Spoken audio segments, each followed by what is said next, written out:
Manona ny fiadanan'ny tompo aho amintsika tsirairay avy izay mpanaraka izao fotoana manokana ifampitondrantsika mbavaka izao.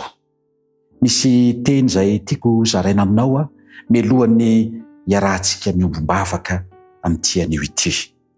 Ao amin'ny boky antsoina hoe Diome Christi nosoratan'ny mpanoratra kristianina anankiray dia ny pejy 12 paragrafy 1 dia hoy ny ambarany: ny fivavahana tsy akijanona no firaisana tsy tapaka mampikambana ny fanahy amin'Andriamanitra.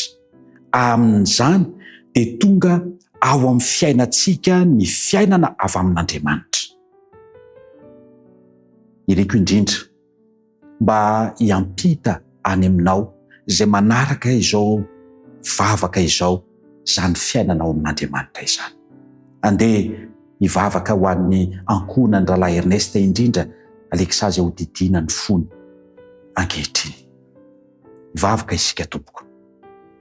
Andriamanitra tomponay tsara sy masina izay any an-danitro, ankehitriny dia miantoraka eo amin'ny seza fiandriananao zahay amin'ny fanahy tsy mendrika, fanahy tsy tanteraka, kanefa noho ny amin'i Jesosy Kristy ilay mifona ao anay ao amin'ny efitra masina indrindra ankehitriny dia ho atafy anay ny akanjo-pahamarinanao.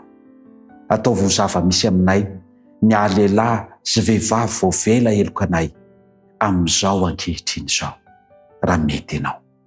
Tompo tsara, mangataka ny famindramponao sy ny famelan-kelokanao amin'ny ankohonan'ny Ralahy Ernesta izay mandalo toe-javatra manokana ankehitriny dia ny andalovan'ny Aleksa fandidiana amin'ny fo izany.